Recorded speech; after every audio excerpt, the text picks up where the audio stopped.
사무엘하 9장 1절에서 13절입니다.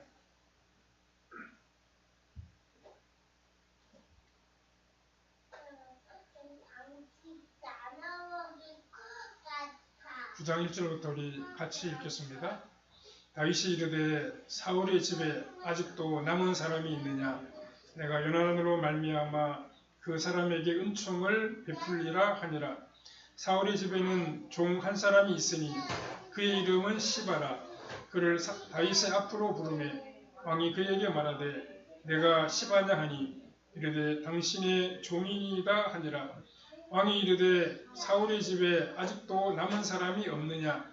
내가 그 사람에게 하나님의 은총을 베풀고자 하노라 하니 시바가 왕께 아뢰되 요나단의 아들 하나가 있는데 다리 저는 자니이다 하니라. 왕이 그에게 말하되 그가 어디 있느냐 하니 시바가 왕께 아뢰되 로드발 암미엘의 아들 마길의 집에 있나이다 하니라. 다윗 왕이 사람을 보내어 로드발 암미엘의 아들 마길의 집에서 그를 데려오니 사울의 손자 요나단의 아들 무비보셋이 다윗에게 나와 그 앞에 엎드려 절하매 다윗이 이르되 무비보셋이여 하니 그가 이르기를 보소서 당신의 종이니이다. 다윗이 그에게 이르되 무서워하지 말라. 내가 반드시 내 아버지 요나단으로 말미암아 내게 은총을 베풀리라. 내가 할아버지 사울의 모든 밭을 다 내게 도로 주겠고 또 너는 항상 내 상에서 떡을 먹을지니라 하니 그가 절하여 이르되 이 종이 무엇이기에 왕께서 죽은 개 같은 나를 돌아보시나이까 하니라. 왕이 사울의 시종 시바를 불러 그에게 이르되 사울과 그의 온 집에 속한 것은 내가 다 내 주인의 아들에게 주었노니 너와 내 아들들과 내 종들은 그를 위하여 땅을 갈고 거두어 내 주인의 아들에게 양식을 대주어 먹게 하라. 그러나 내 주인의 아들 무비보셋은 항상 내 상에서 떡을 먹으리라 하니라. 시바는 아들이 15명이요 종이 20명이라. 시바가 왕께 아뢰되 내 주 왕께서 모든 일을 종에게 명령하신 대로 종이 준행하겠나이다 하니라. 무비보셋은 왕자 중 하나처럼 왕의 상에서 먹으니라. 무비보셋에게 어린 아들 하나가 있으니 이름은 미가더라. 시바의 집에 사는 자마다 무비보셋의 종이 되니라. 무비보셋이 항상 왕의 상에서 먹음으로 예루살렘에 사니라. 그는 두 발을 다 절더라. 거기까지 봤습니다. 오늘은 무비보셋을 찾은 다윗이라는 제목으로 잠시 말씀을 생각해 보겠습니다. 다윗은 사실 사울왕에 대하여 별로 좋은 감정을 가지고 있지 않았을 것입니다. 사울이 계속 다윗을 박해했고 또 체포하려고 수없이 많이 시도했기 때문입니다. 그렇지만 왕이 된 후에 다윗은 사울 가문을 생각했습니다. 사울의 아들 요나단과의 우정이 아주 깊었기 때문이라고 볼 수 있습니다. 다윗은 사울의 후손들을 찾아서 그들을 보살펴 주려고 했습니다. 그들에게 은혜를 베풀기를 원했습니다. 우리 오늘의 본문을 함께 생각해 보면서 주님이 우리에게 주시는 교훈을 생각해 보아야겠습니다. 첫 번째로 다윗과 사울의 집의 관계를 우리가 한번 살펴봐야 합니다. 1절을 보시면 다윗이 이르되 사울의 집에 아직도 남은 사람이 있느냐? 내가 요나단으로 말미암아 그 사람에게 은총을 베풀리라 하니라 라고 했습니다.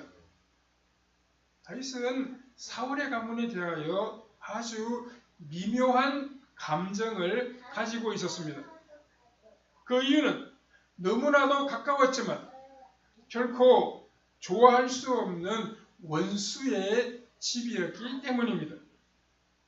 다윗은 아주 낮은 신분의 집의 출신이었습니다. 그에게 있어서 사울의 집은 오르지도 못할 나무와 같은 너무나도 지체가 높은 집이었습니다. 그런데 다윗은 그 높은 집의 사이가 되었다가 쫓겨났습니다. 그에게 있어서 사울의 집은 그를 비참하게 한 집이었고 그의 젊음을 맨 땅에 팽개치다시피 한 원수의 집과 같았습니다. 그러나 또 다른 한편으로는 사울이 있었기 때문에 다윗은 그만큼 연단을 받아서 훌륭한 지도자가 될 수 있었고 사울의 아들 요나단은 다윗에게 끝까지 사랑과 우정을 베푼 영적인 친구였습니다. 사울의 집이 다윗에게 유익한 점이 없었던 것은 아니었지만 전체적으로 보면 너무도 힘들게 한 경우가 더 많았다고 볼 수 있습니다. 그래서 보통 사람들 같으면 자신에게 잘못한 것만 생각해서 다시는 상대하려고 하지 않았을 것입니다. 그러나 다윗은 충분한 시간이 흘러간 다음에 사울의 집을 사랑해야 하겠다고 생각하고 사울의 집에서 남아있는 사람을 찾아보려고 했습니다. 이때는 그가 왕이 되고 난 후에 상당한 시간이 지나간 후였습니다. 그만큼 우리의 묵은 감정은 아무리 믿음이 좋다고 해도 정리하기가 참 어렵습니다. 왜냐하면 과거를 돌이켜보면 자꾸 손상당한 자존심과 무시당했던 기억 때문에 분노가 치밀어 오르기 때문입니다. 다윗에게 이것이 해결되는 데에는 무려 10년이 훨씬 넘는 시간이 필요했습니다. 다윗이 적극적으로 사울 집안의 남은 자를 찾고 요나단의 은혜를 갚겠다고 한 것은 이제 그에게 사울에 대한 감정은 마음속에서 완전히 다 치료되었다는 것을 의미합니다.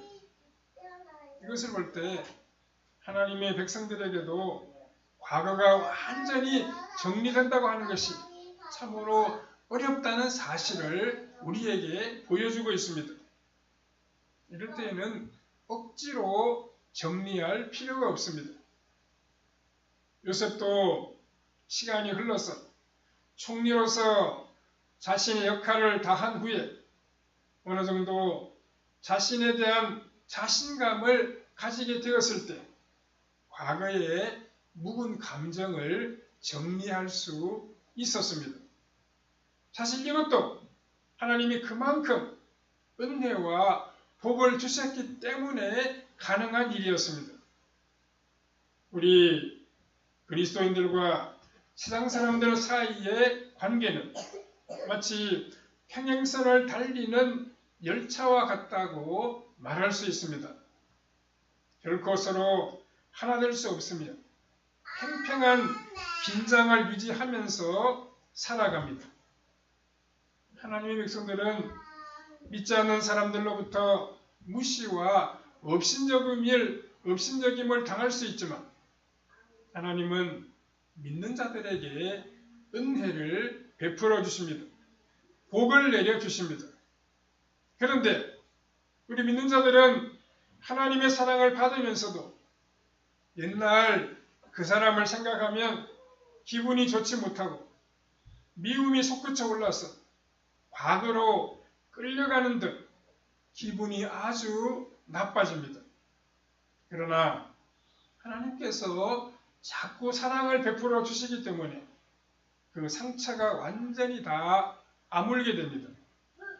그래서 옛날에 자신을 괴롭게 한 사람을 만나도 더 이상 고통스럽지가 않습니다. 이것이 바로 하나님의 사랑의 승리입니다. 우리 몸에 상처가 있을 때에는 어떤 부분이 닿기만 해도 우리가 고통을 느낍니다. 그러나 그 상처가 다 아물었을 때에는 아프지 않기 때문에 마음껏 다른 사람들을 만날 수 있게 됩니다. 두 번째로 다윗은 사울의 자손을 찾았습니다. 다윗은 오랜 시간이 지난 후 요나단이 자신에게 베푼 은혜를 갚으려고 사울의 후손을 찾아보았습니다.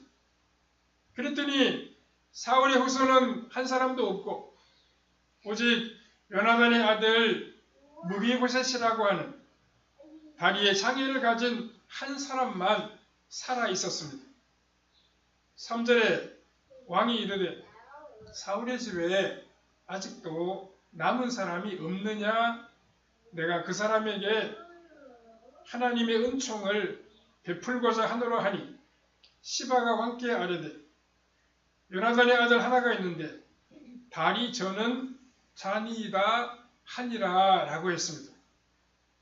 한때 사울 가문은 온 이스라엘을 지배하고 군림하던 그러한 가문이었습니다. 그런데 세월이 많이 지난 후에 보니까 사울의 집은 완전히 몰락해버렸습니다. 살아남아있는 사람은 오직 요나단의 장애인 아들 한 사람뿐이었습니다. 이것을 통해서 하나님께서 다윗에게 보여주려고 하시는 것이 그 무엇입니까? 하나님께서 모든 것을 얼마나 놀랍게 바꾸어 놓으셨는가 하는 점입니다. 한 가지는 하나님의 말씀에 불순종한 사울이 얼마나 몰락했는가 하는 것을 보여주셨습니다. 또 한 가지는 하나님의 말씀에 순종한 다윗을 하나님께서 얼마나 은혜 베푸시고 복 주셨는가 하는 것을 또한 보여주고 있습니다. 다윗은 사울의 가문에 전혀 복수할 필요가 없었습니다. 왜냐하면 하나님이 그 집에 복을 주시지 않으므로 저절로 복수가 다 이루어졌기 때문입니다. 사울의 집은 전혀 이제 다윗의 족수가 될 수가 없었습니다. 우리가 악한 사람들에게 복수하기 위하여 쫓아다닐 필요가 전혀 없습니다. 왜냐하면 언젠가는 하나님이 그 사람을 우리 눈앞에 세우실 때가 있기 때문입니다. 그때 우리가 발견할 수 있는 진리가 있다면 사람은 전혀 복수할 가치가 없다는 사실입니다. 그 사람도 마귀의 하수인이었고 한때 잘못 생각해서 악한 짓을 했을 뿐입니다. 근본적인 우리의 원수는 마귀입니다. 그래서 우리는 어떻게 하든지 사람을 원수로 삼지 말아야 합니다. 또한 우리가 알아야 할 것은 나를 좋아하는 사람 수십 명을 사랑하는 것보다 원수 한 사람을 사랑하는 것이 상이 더 크다는 사실입니다. 하나님이 우리에게 상을 주실 때 가중치가 전혀 다릅니다. 그런데 하나님의 상급에서 가중치가 가장 큰 것은 원수를 사랑하는 것입니다. 원수를 내 몸처럼 아끼는 것입니다. 그래서 자신에게 잘해주는 사람 몇십 명에게 잘해주는 것보다 원수 한 사람을 사랑하는 것이 하나님 앞에서는 상이 더 크다는 사실을 우리가 꼭 기억해야 합니다. 세 번째로 다윗은 무비보셋에게 은혜를 베풀었습니다. 다윗이 요나단의 아들 무비보셋에게 베푼 은혜는 그야말로 파격적이라고 말할 수 있습니다. 다윗은 무비보셋에게 할아버지 다윗의 밭을 다 주고 왕의 상에서 먹을 수 있는 특권을 베풀었습니다. 7절에 다윗에게 이르되 무서워하지 말라. 내가 반드시 내 아버지 요나단으로 말미암아 내게 은총을 베풀리라. 내가 내 할아버지의 사울의 모든 밭을 다 내게 도로 주겠고 또 너는 항상 내 상에서 먹을지니라 하니 라고 했습니다. 여기서 사울의 밭은 왕의 밭이기 때문에 엄청나게 크고 좋은 그러한 땅이었습니다. 이 당시 사람들은 모두 땅에 대한 욕심이 있었습니다. 그래서 다윗이 얼마든지 이 사울의 땅을 차지할 수가 있었습니다. 아마도 다른 왕이었다고 하면 반드시 그렇게 했을 것입니다. 그러나 다윗은 사울의 땅을 한 평도 탐내지 않고 모두 무비보셋에게 다 주었습니다. 이것을 보면 이 다윗이라고 하는 사람이 얼마나 정직한 분인가라고 하는 사실을 우리가 잘 알 수 있습니다.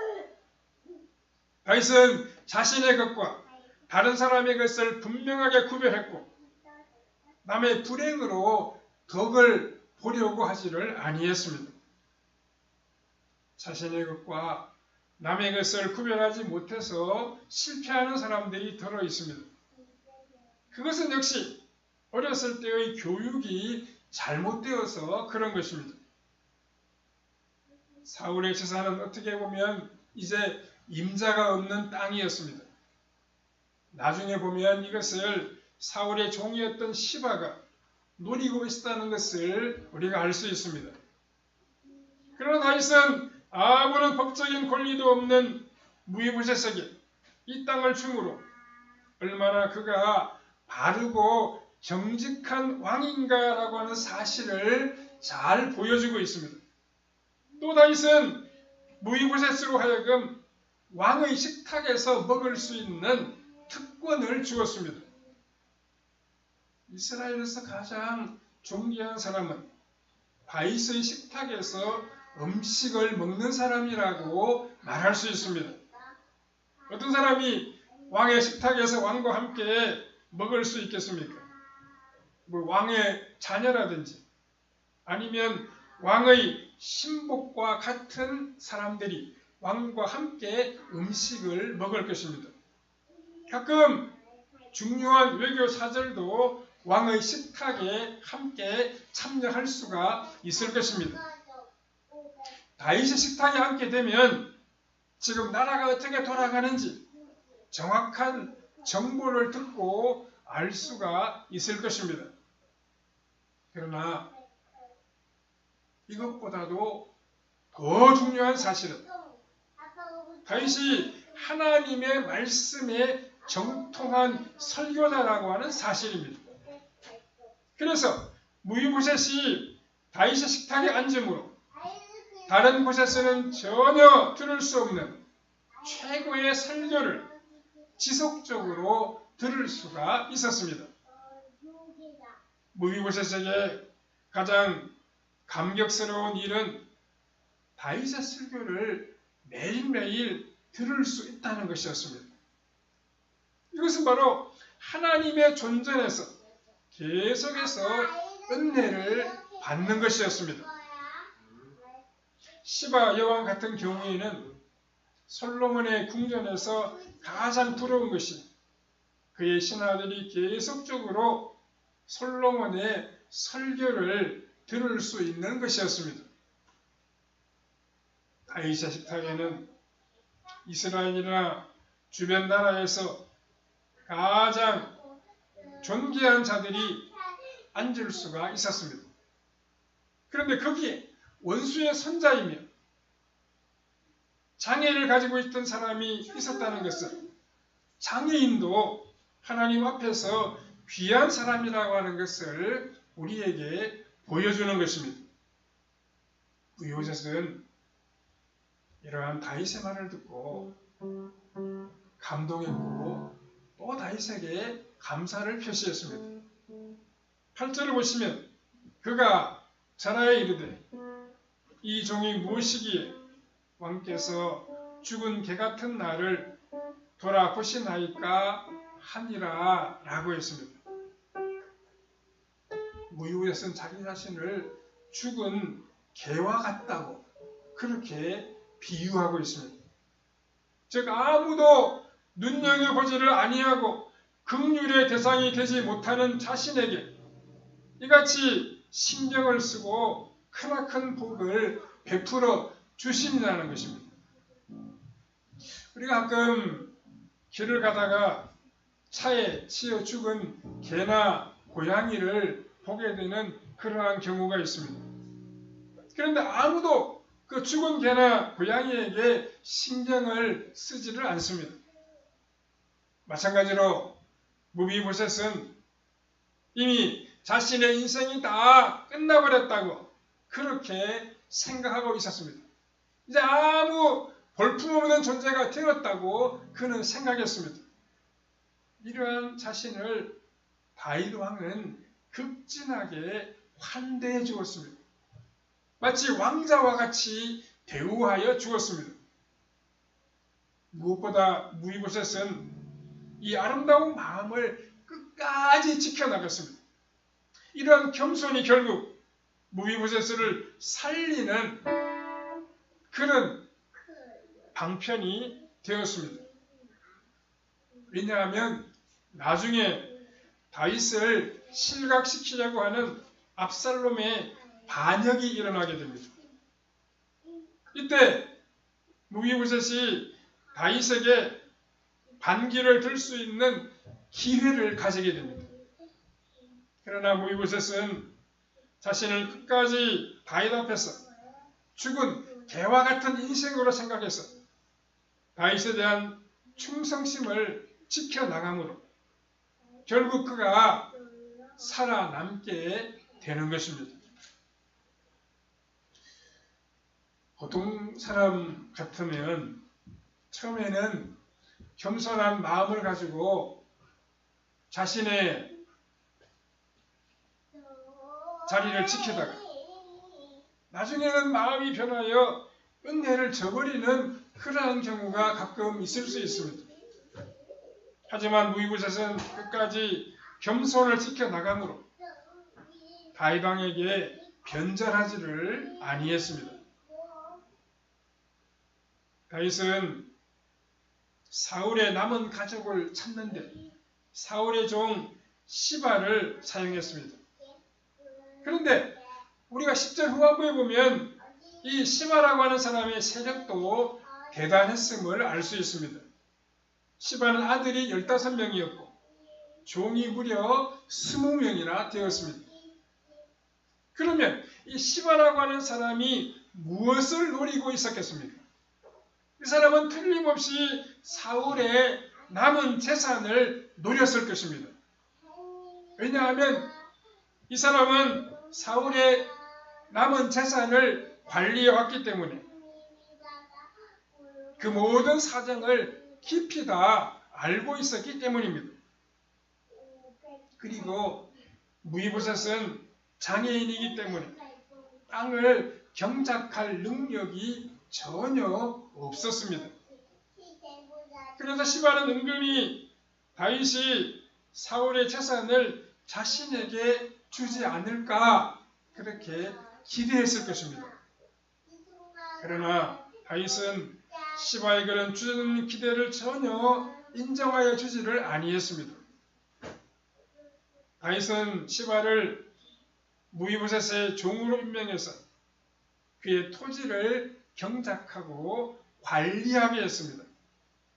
9절과 10절에 보면 왕이 사울의 시종 시바를 불러 그에게 이르되 사울과 그의 온 집에 속한 것은 내가 다 내 주인의 아들에게 주었노니 너와 내 아들들과 종들은 그를 위하여 땅을 갈고 거두어 내 주인의 아들에게 양식을 대주어 먹게 하라. 그러나 내 주인의 아들 무비보셋은 내 상에서 떡을 먹으리라 하니라. 시바는 아들이 15이요 종이 20명이라 라고 했습니다. 다윗이 무비보셋에게 아무리 많은 땅을 준다고 해도 경작할 사람이 없으면 그 땅은 아무런 소용이 없습니다. 그런데 다윗은 사울의 종 시바를 이 장애인 무비보셋에게 붙여주어서 땅을 갈게 했습니다. 이것은 무비보셋과 시바 모두에게 너무도 좋은 선택이었습니다. 무비보셋은 땅은 있는데 경작할 사람이 없었고, 시바는 사람은 있는데 땅이 없었습니다.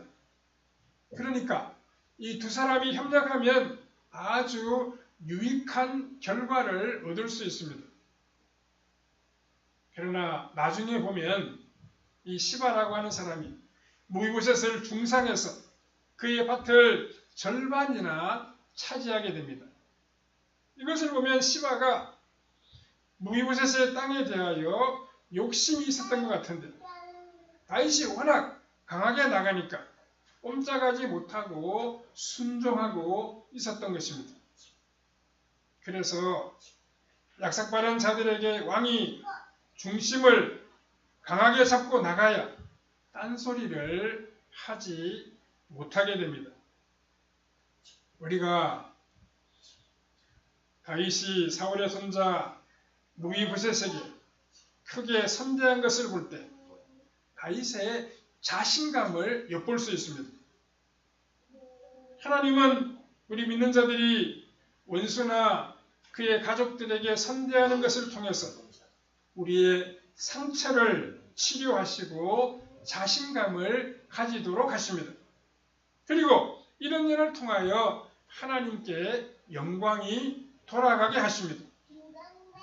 사울의 손자 무비보셋은 오직 요나단의 아들이라고 하는 이 한 가지 이유 때문에 장애를 가졌음에도 불구하고 엄청난 복을 받아 누리게 됩니다. 이것이 아버지를 잘 둔 덕이라고 말할 수 있을지는 몰라도 사실은 모두 다 하나님의 은혜입니다. 은혜는 받을 자격이 없는 사람에게 베푸시는 하나님의 호의입니다. 이때 무비보셋은 불안해할 필요가 전혀 없습니다. 다만 이 은혜를 하나님이 주시는 복으로 생각하고 감사하며 누리며 살면 되는 것입니다. 무엇보다 그는 교만하지 아니하면 이 복을 계속해서 누릴 수가 있을 것입니다. 그래서 가장 위험한 것이 다윗이 실각하게 될 때 무비보셋이 교만할 수 있다는 것이었습니다. 하지만 무비보셋은 장애를 가지고 있었기 때문에 교만한 마음을 가지지를 못하였던 것입니다. 결국 무비보셋은 자신이 가진 장애 때문에 끝까지 이러한 복을 누릴 수가 있었습니다. 그러므로 자신이 가진 약점 때문에 걱정하거나 염려할 필요가 전혀 없습니다. 하나님은 우리의 부족함과 연약함에도 불구하고 우리에게 큰 은혜를 베풀어 주시고 우리 삶에 좋은 것으로 채워주십니다.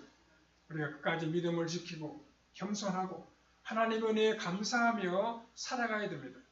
그렇게 하면 하나님 베푸시는 은혜가 끝까지 우리의 삶에 함께하게 될 것입니다.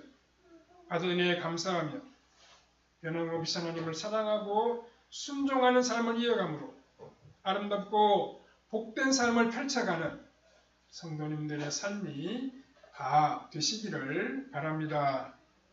자비로우신 하나님 은혜를 감사합니다.